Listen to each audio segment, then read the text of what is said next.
Hola chicas, muy buenos días, buenas tardes, buenas noches, según cuando lo vean. Les doy la bienvenida nuevamente a una clase de técnica de abordaje en adicciones de la Tecnicatura de Acompañamiento Terapéutico del Instituto Superior Red. En este caso, en esta clase, que es la clase 4, que es la primera clase grabada que tenemos, vamos a trabajar el libro de Raúl Gómez, Psicología de las drogodependencias y las adicciones. Vamos a hacer un recorrido por la gran mayoría de este libro que va a cerrar la unidad 1 de la responsabilidad de la pregunta, que es la introducción a la clínica de las adicciones. ¿Qué es lo que vamos a ver en esta primera parte? Quiero hacer la salvedad. En esta clase vamos a tener dos instancias, dos videos. Les voy a explicar después en qué va a consistir este primer video y después les voy a decir qué va para el segundo. Pero en líneas generales, los temas de abordaje de este libro van a ser 5. Vamos a hacer una introducción al campo de las drogodependencias, después vamos a hablar de las teorías psicológicas del abordaje de las adicciones, haciendo especial énfasis en la psicología cognitiva. En tercer lugar, vamos a trabajar el DSM-4 y el DSM-5 como criterios diagnósticos de las adicciones. Después vamos a trabajar el concepto de prevención, que es sumamente importante, y las estrategias, los objetivos. Y para cerrar esta primera parte del libro, vamos a hablar de los dispositivos terapéuticos y haciendo especial énfasis en las comunidades terapéuticas. Ahora bien, este video y esta clase va a girar alrededor de los dos primeros conceptos. Vamos a hacer una introducción al campo de las drogodependencias y después vamos a hablar de las teorías psicológicas haciendo foco en la psicología cognitiva. Bien, Raúl Ángel Gómez, que es el autor, es psicólogo, trabajó y vamos a exponer y a trabajar el primer apartado, que es introducción al campo de la drogodependencia desde la mirada del autor. Siempre piensen que el uso problemático de drogas es lo que genera la posibilidad de que ese consumo devenga en adicción. Acuérdense que hablamos de abuso y dependencia de sustancias, hablamos de una problemática de consumo ligada al uso de determinadas sustancias que a la larga se vuelven drogas. Ahora bien, hay varios abordajes que hay que hacer. El biológico, respecto a la dependencia física que genera la droga, la farmacología, por todas las cuestiones de los efectos secundarios alrededor del fármaco, y también se trabajan dos tipos de paradigmas. El reduccionista, reducir todo al consumo de la sustancia, y el simplista, que va en la misma línea. Ahora bien, si hablamos de perspectiva tradicional y de una perspectiva hegemónica, en las adicciones decimos que la droga es el objeto y que a su vez es el centro del consumo. Esa es la perspectiva que reproducen los medios que trabajan respecto de la droga diciendo que es el objeto y es el centro. Y en realidad lo que vamos a ver después es que lo importante es la relación del sujeto con el tóxico, no la droga en sí. Por eso es importante derribar los estereotipos alrededor de esta idea hegemónica de que la droga es el objeto y es el centro, cuando en realidad no es así. Ahora bien, ¿qué pasa con el consumo y qué es importante trabajar para abordar el consumo problemático de sustancias? Primero hay que ver, como ya le dije, el nexo que tiene la persona con la sustancia, si hay dependencia física, si hay dependencia psicológica. Y hay que tomar el consumo desde una mirada crítica y deconstruir la idea de consumo. Por ende hay que ver la vinculación de la persona con la sustancia o con el tóxico. Hay varios modelos explicativos de la conducta, pero la psicología, más allá de la biología, la psicofarmacología, la sociología, si se quiere, o la medicina, explica las causas del consumo problemático de sustancias. ¿Cómo abordamos desde la psicología esto? Diciendo que hay un diagnóstico, que hay teorías que trabajan el tema del consumo problemático de sustancias, hay tratamientos posibles y modalidades de abordaje, una de ellas es la comunidad terapéutica. Siempre se trabaja en interdisciplina o en transdisciplina y se aborda a la problemática desde el ámbito de la prevención.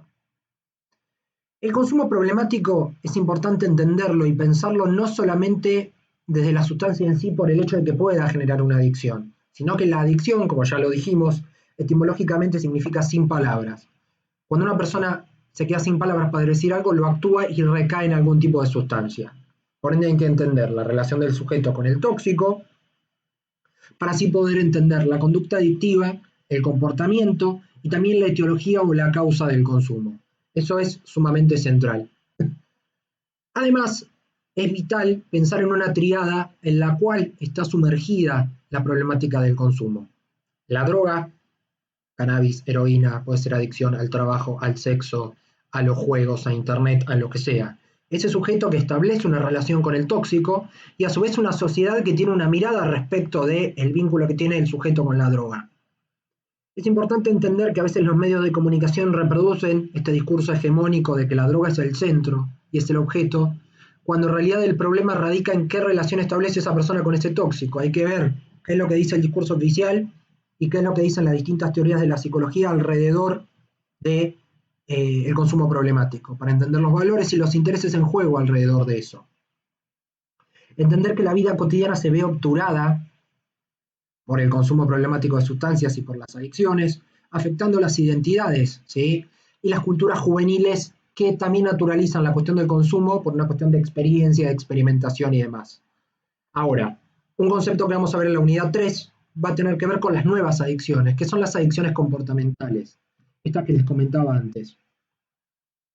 Al trabajo, al sexo, a internet, a la comida, a las compras. Siempre hay que entender que cada adicción hay que trabajarla desde el caso por caso, sea química o sea comportamental, desde la etiología, entendiendo las causas, desde el diagnóstico y a su vez desde el tratamiento posible según el marco teórico que tengamos en cuenta para trabajar.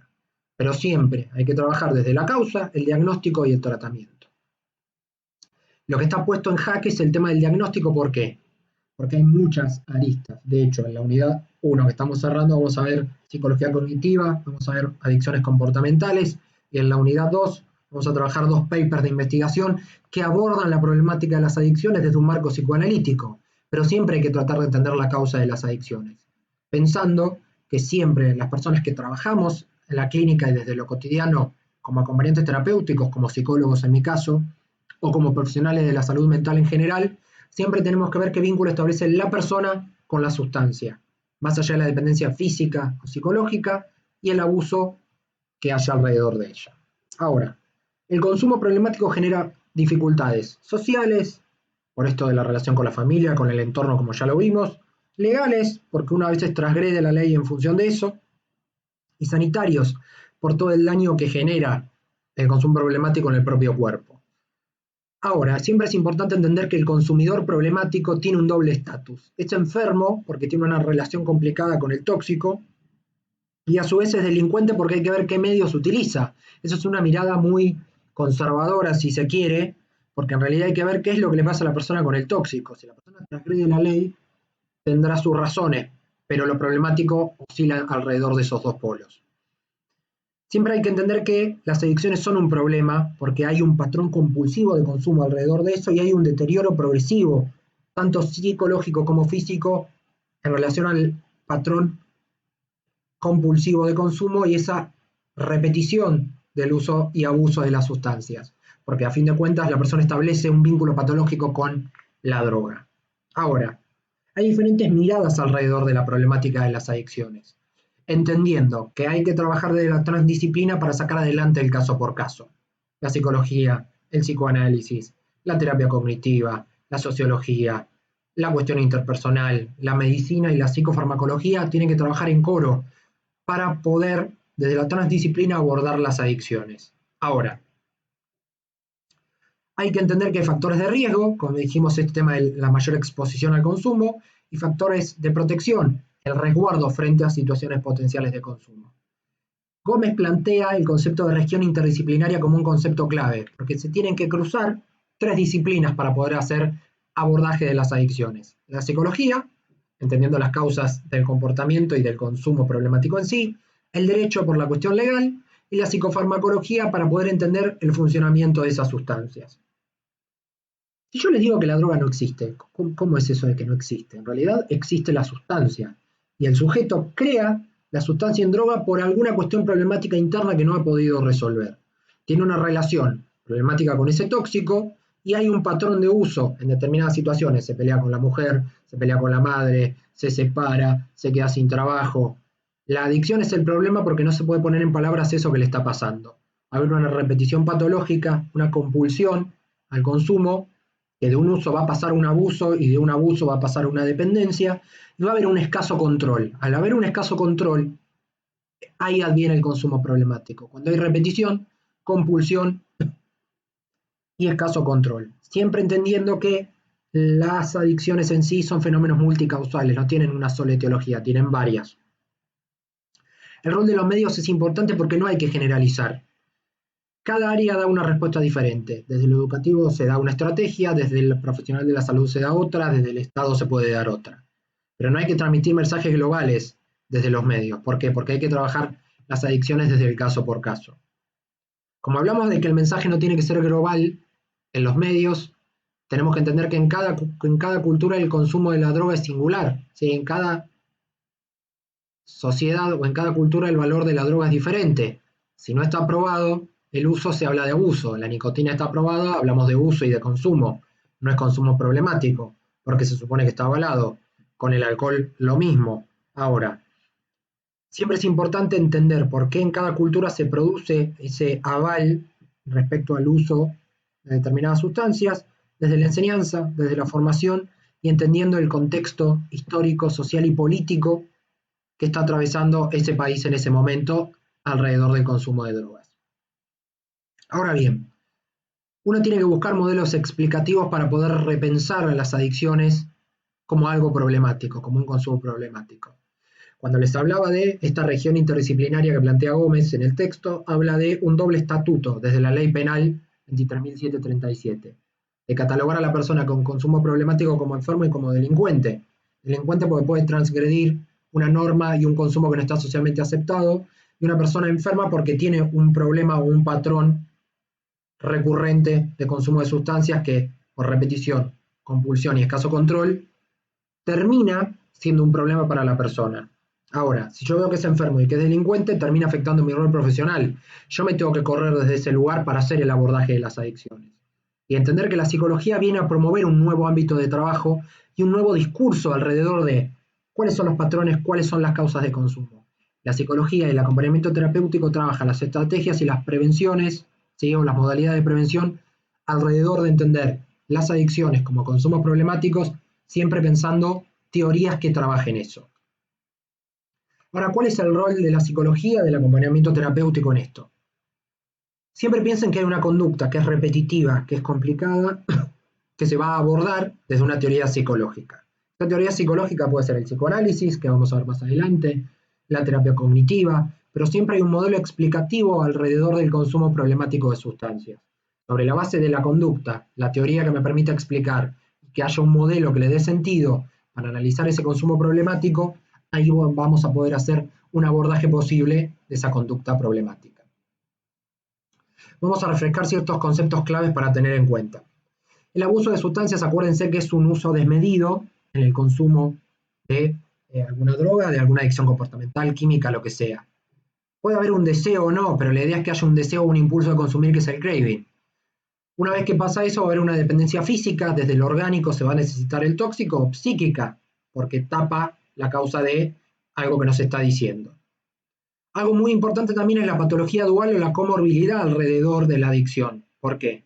Porque hay que ver la estructura o algún diagnóstico del orden de lo psicopatológico y ver a la adicción como algo diferenciado. Por eso hablamos de una patología dual o de una dualidad alrededor de eso.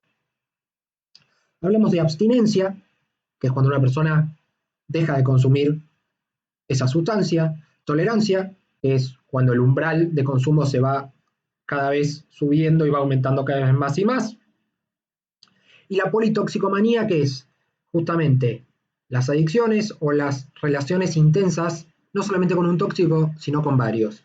Marihuana, cocaína, sustancias, varias, alcohol, lo que sea. Hay adicciones varias, no una sola.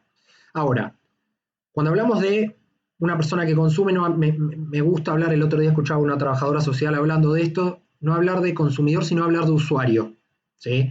No todas las personas que consumen tienen problemas. Siempre el foco de las estrategias va a estar orientado a ver cuán vulnerable está la persona respecto del consumo.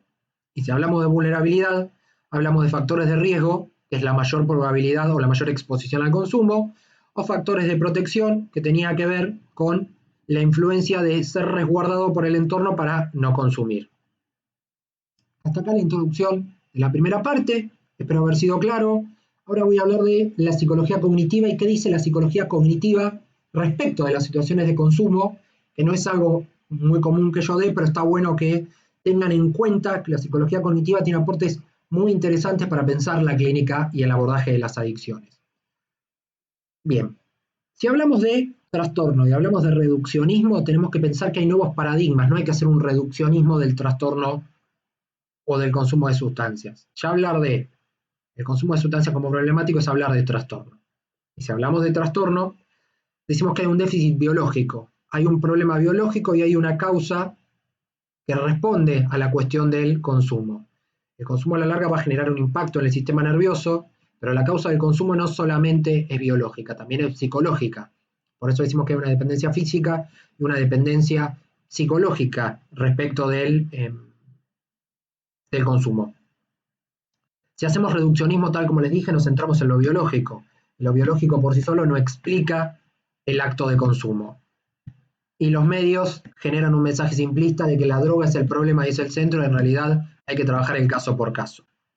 Ahora, la psicología le da un nuevo aire a la manera de ver las adicciones o a la clínica de las adicciones. ¿Por qué?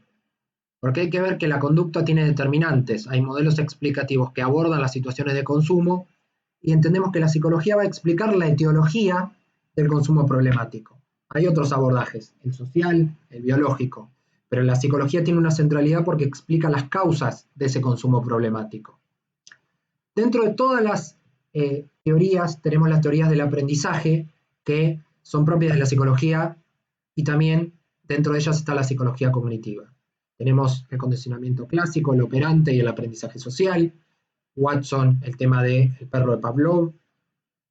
Siempre piensen que hay un entorno, que es un estímulo que puede generar una respuesta. En esa relación de estímulo-respuesta, el perro y la campanita pueden funcionar respecto de la droga. Podemos ver al consumidor percibir una situación y ver al dealer y automáticamente pensar que ese estímulo va a tener como aparejado que el dealer va a ofrecer algún tipo de sustancia.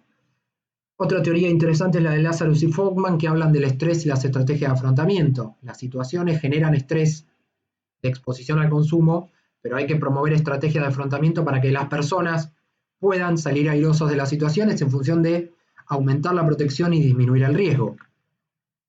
Ahora, ¿qué enfoques cognitivos hay en juego? Hay que ver qué percepciones hay respecto del consumo, respecto de la sustancia, y justamente reforzar el afrontamiento, es decir, la toma de decisiones, pensando en las actitudes, en las creencias y en qué expectativas hay respecto del consumo. La psicología cognitiva va a trabajar las conductas adictivas, pensando en el concepto de esquema, de actitud y de creencia, que son cuestiones que vamos a ver en un ratito. Ahora, como hablamos de estímulos y hablamos de aprendizaje, el acto de consumo tiene que ver con un estímulo y una respuesta, por ende hay que cambiar una conducta por otra en ese proceso de aprendizaje. Siempre que hablamos de aprendizaje hablamos de un cambio permanente, hay una conducta constante que tiene que ver con que todo el tiempo aprendemos cuestiones nuevas. Como el consumo se aprende, se puede desaprender y aprender otras conductas. Y hay que ver cómo ese estímulo, cómo ese entorno puede ser un factor de riesgo o un factor de protección que va a influenciar la posibilidad de que la persona consuma. Siempre hay abordaje posible y siempre tiene solución, ¿sí? La problemática del consumo. Ahora, si hablamos de la psicología cognitiva y hablamos de conceptos ligados al consumo de sustancias, pensamos en tres ejes. Hay una frase antigua que dice, no son las cosas mismas las que nos perturban, sino las opiniones que tenemos de las cosas. Lo que da a entender esto es que la psicología cognitiva trabaja con el significado, con el sentido o con la atribución de lo sucedido. Trabaja con la deconstrucción de la realidad y con la construcción de la realidad. Por ende, hay que trabajar las estructuras, los procesos y los resultados alrededor de la idea de creencia y alrededor de la idea de esquema. Dentro de las ideas dentro de las creencias tenemos las nucleares y las periféricas y tenemos los pensamientos automáticos que se disparan de manera involuntaria en función de los esquemas y de las creencias. Ahora bien, si hablamos de los esquemas decimos que son procesos ligados a la memoria. Tiene que ver con ideas que nosotros tenemos, estructuras que nos hacen pensar, filtrar la información de manera selectiva y específica. Beck reformula el concepto y ¿qué dice? Beck dice que los esquemas son patrones cognitivos estables, que nos permiten a nosotros atribuirle significado a las cosas que nos pasan en el mundo. Interpretamos la realidad con regularidad según nuestros esquemas, nuestros modos de ver el mundo. Ahora, el esquema es como el patrón general. Dentro del esquema o de mi manera de ver están las creencias. Las creencias son los contenidos de los esquemas, son los mapas internos y tiene que ver con ¿qué? Con mi manera de ver la realidad. Mis creencias me hacen ver a mí la realidad de determinada manera. Y hay dos tipos de creencias. Las nucleares, si yo digo yo soy varón, es una creencia nuclear porque me da identidad, es difícil de cambiar y constituye el ser de la persona. Eso es una creencia nuclear. Yo soy varón, me llamo Juan Manuel. Una creencia periférica sería la vida siempre te da una segunda oportunidad. A veces te la da, a veces no. Tiene menor relevancia que las nucleares y son más fáciles de cambiar. Lo complicado de la clínica de las adicciones es cambiar las creencias nucleares. Si yo digo yo soy adicto, eso sería una creencia nuclear. Hay que tratar de ablandar y de cambiar esa creencia por nuevos esquemas. ¿Y en qué momento se produce la aparición de los pensamientos automáticos? Cuando tienen carácter impuesto, son certezas, ¿sí? No te vas a curar, la vida es una M, no servís para nada. Actúa en el pensar normal y lo interrumpe. ¿Por qué? Porque en esas situaciones por ahí se presentan voces de otras personas, ¿sí? No desde el lado alucinatorio, sino desde imposiciones que terminan condicionando la conducta. Ahora, Aaron Beck trabaja la cuestión de la psicología cognitiva y trabajó con la depresión. Hizo un abordaje del modelo cognitivo de la depresión. La depresión como contenido, ¿sí? Tiene un contenido negativo. Hay pensamientos automáticos que se disparan, que son complicados de manejar porque son involuntarios. Estos contenidos negativos son sobre uno mismo, el mundo y el futuro. Ahora bien, las creencias siempre se desarrollan por experiencias tempranas, tienen que ver con los factores de crianza de la primera infancia, ambientales, culturales o biológicos. Las creencias pueden ser rígidas o duraderas, y ahí es difícil modificarlas, sobre todo las nucleares, tal como les dije. Cada individuo las construye y hay que desconstruirlas. Estas creencias terminan siendo disfuncionales, porque terminan generando los impulsos. ¿Cómo podemos ejemplificar estas creencias en los actos de consumo? Si soy divertido y sociable, voy a tener más amigos. Si consumo alcohol, voy a ser más divertido. La creencia ahí es la expectativa. Voy a ser más divertido porque estoy tomando, y en realidad uno es divertido porque ya uno es divertido, no por desinhibirse y tomar alcohol. Las creencias de estos patrones que son los esquemas son lo que determinan nuestra manera de actuar. Yo voy a interpretarme a mí mismo, al mundo y a otras personas. Pueden ser palabras, creencias o imágenes. Esto de, bueno, que piensan los adolescentes, si consumo voy a poder estar con mis amigos y estar en un sentido de pertenencia. Ahora, si yo tengo una creencia nuclear que es difícil que cambie y efectivamente pienso que eso es así, va a generar un efecto tal que va a disparar las situaciones de consumo. Si el pensamiento es negativo, voy a terminar orillado en el consumo, va a afectarse el sí mismo, el mundo y el futuro. Acá entran en juego las creencias adictivas. Las creencias adictivas son problemáticas, ¿por qué? Porque las creencias adictivas hay un poder de influencia en lo social, lo psicológico y lo farmacológico. Todas las personas que tienen algún pensamiento o una creencia adictiva son ideas asociadas al consumo. Son mezcla de creencias nucleares y secundarias, ¿sí? Las periféricas. Pueden permanecer inactivas y dispararse por un estímulo. Una persona que ve a la madre automáticamente puede querer consumir alguna sustancia, empezar a comer, empezar a hacer ejercicio, lo que sea. Ahora, las creencias adictivas siempre están presentes en los actos de consumo porque son disparadores. Un ejemplo de creencia adictiva: seré infeliz si no consumo.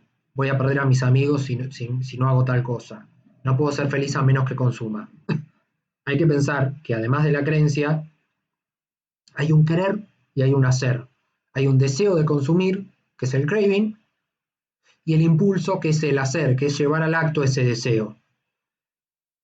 Todas las creencias adictivas que funcionan como disparadores pueden ser el trasfondo de la recaída, como vimos en el proceso de Becón y Iglesias, que se pueden disparar por algún estímulo, por este condicionamiento que les decía, operante respecto del estímulo-respuesta.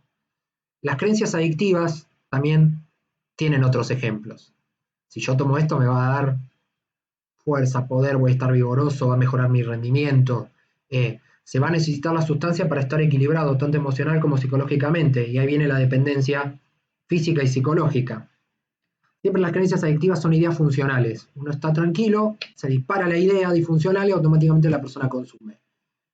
Tiene que ver con buscar placer, escape, alivio y evitar el problema. Estos son ejemplos, como están ahí en la compu, de creencias adictivas. Ahora, todas las personas que tengan algún consumo problemático tienen tres tipos de creencias: anticipatorias, de alivio o permisivas. Todas las personas que tienen consumo problemático tienen alguna de estas tres creencias. Las anticipatorias es, va a ser copado hacer esto, tomar frisé, whisky, lo que sea.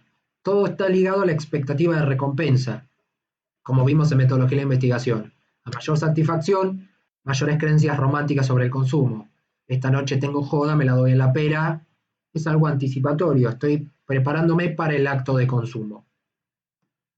Las de alivio, que es esto de, bueno, me siento mejor si estoy con mis amigos y tomo, es como que me relajo, hay una convicción de que el consumo mata ese malestar. Si consumo esto y funciona, me relajo, genera una baja en la tensión, ¿sí? Una reducción de la angustia. Consumo mata malestar en este caso y alivia el bienestar, justamente fomenta el bienestar.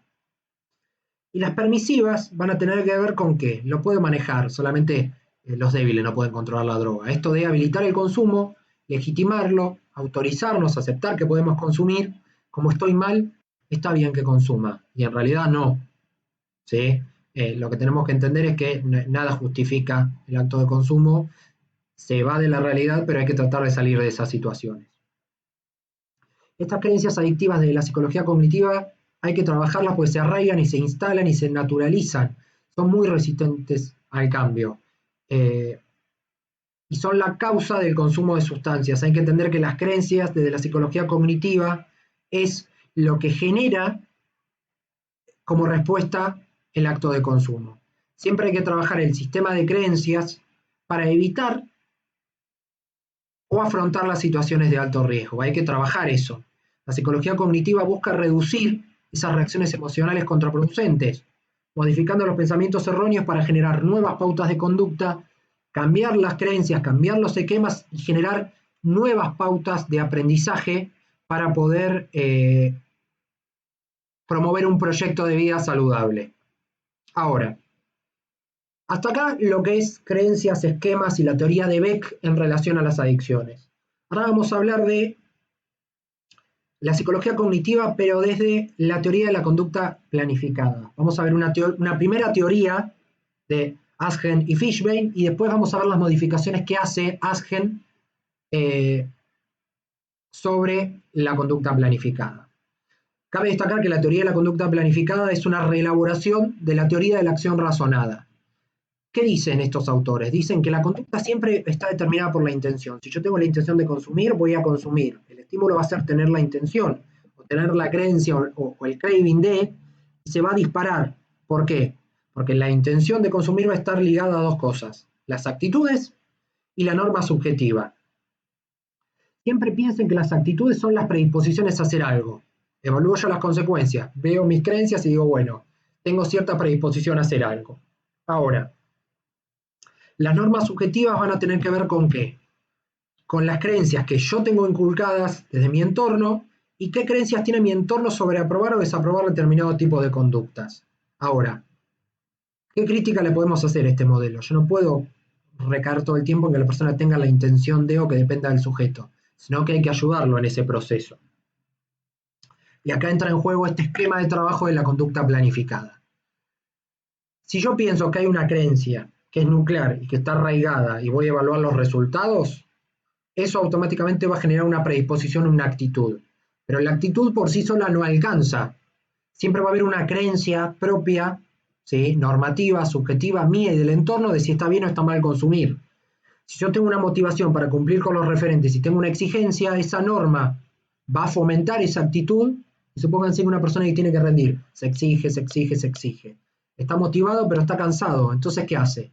Va a tener la predisposición o la actitud desde su mirada y desde su norma subjetiva para tener la intención de ejecutar una conducta de consumo. ¿Qué está diciendo? Que la conducta es 100% planificada en el consumo y que está marcada por la intención. Sin embargo, podemos hacer un reajuste de esta conducta planificada y pensar en agregar más componentes. ¿Cuáles son estos componentes que están en juego? Primero, la conducta, eso ya lo dijimos. Decimos que es una respuesta manifiesta y observable para lograr un objetivo. Trabajamos con lo observable de la conducta adictiva o de la conducta problemática. Esa conducta va a traer una intención, que es una representación cognitiva y es la predisposición que yo tengo, la intención ligada para hacer una conducta. Va de la mano de la actitud. Si yo tengo una conducta que va a manifestar una intención, voy a tener una predisposición y un determinante que es la actitud, que puede ser favorable o desfavorable respecto del acto de consumo. Ahora, también voy a tener creencias, que son los antecedentes de la actitud, que es la probabilidad de que aparezca o no una conducta y en función de pensar, bueno, voy a evaluar los daños, los riesgos, se va a enojar mi mujer, se va a enojar mi vieja, se va a enojar mi abuela, se va a enojar mi tío. Hago un balance de todo. Y ahí entran en juego las normas subjetivas, que son las creencias de lo que los otros tienen, de lo que se debe hacer o no en relación a ese contexto. Estas creencias normativas van de la mano de la motivación extrínseca. ¿Por qué? Porque tiene que ver con la expectativa de la familia, de la pareja, de los amigos y de todo el entorno. ¿Qué es lo que se agrega en esta segunda parte de la conducta planificada de Axen y Fishbein, más de Axen, mejor dicho? Es el control conductual percibido. Cada persona tiene recursos, tiene habilidades. ¿Por qué? Porque es sumamente importante analizar la percepción que la persona tiene sobre lo fácil o lo difícil que es hacer determinada conducta. Va de la mano de los valores, de las intenciones y de las normas. Bueno, tengo mayor control, menor control. Eso va de la mano del riesgo y de la protección también. Y también tenemos las creencias de control. Es esto de pensar que hay percepciones que inhiben el desarrollo de la conducta o que lo facilitan, que son los factores de riesgo y protección. Está lo interno, las creencias de control interno, si yo me informo, hago un aprendizaje conductual, manejo mis emociones, voy a poder evitar, si hay un estímulo del externo, poder manipular lo interno para poder yo controlarme.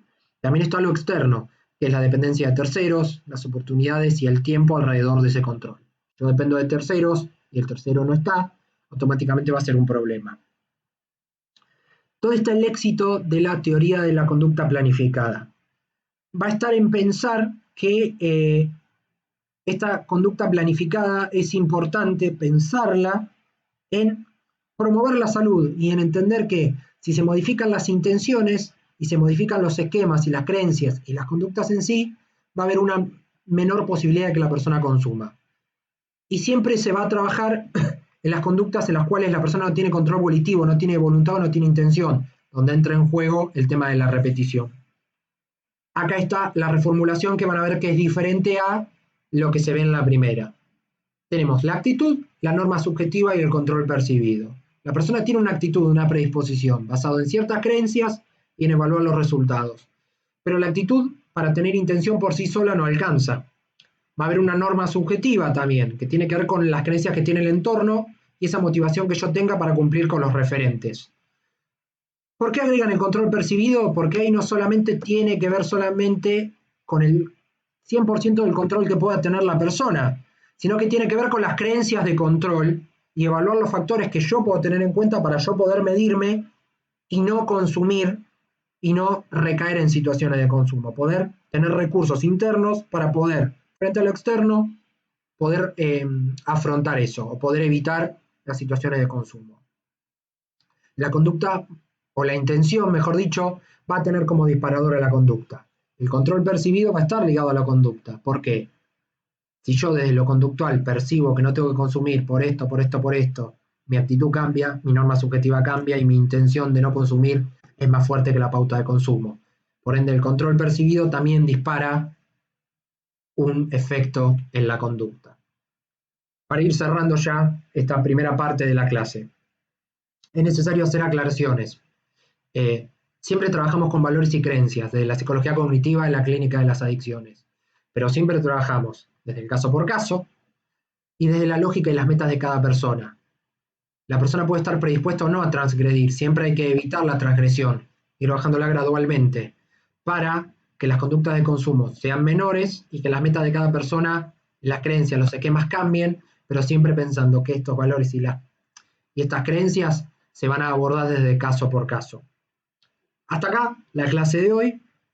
En el próximo video, que es la segunda parte de la clase, con otro power vamos a trabajar el DSM-4 y el DSM-5 en relación a qué cambios se hicieron respecto del diagnóstico del consumo problemático de sustancias y qué criterios que tienen en cuenta el DSM. Les digo un adelanto, 2/11, 2 de 11, ya lo vamos a ver. El cuarto tema importante, o el segundo de este video, es la prevención en adicciones, hablar de estrategias y hablar de programas para trabajar las adicciones. Y vamos a hablar de la comunidad terapéutica como instrumento de trabajo y hablar de los dispositivos terapéuticos como tal, haciendo foco en los distintos modelos que dieron paso a la idea de la comunidad terapéutica para poder derribar estos mitos. Hasta acá la clase de hoy. Básicamente, esta es la primera parte. En el próximo video vamos a trabajar entonces el DSM, prevención y el concepto de comunidad terapéutica. Hasta acá esta primera parte. Nos vemos en un rato para la segunda. Será hasta el próximo video.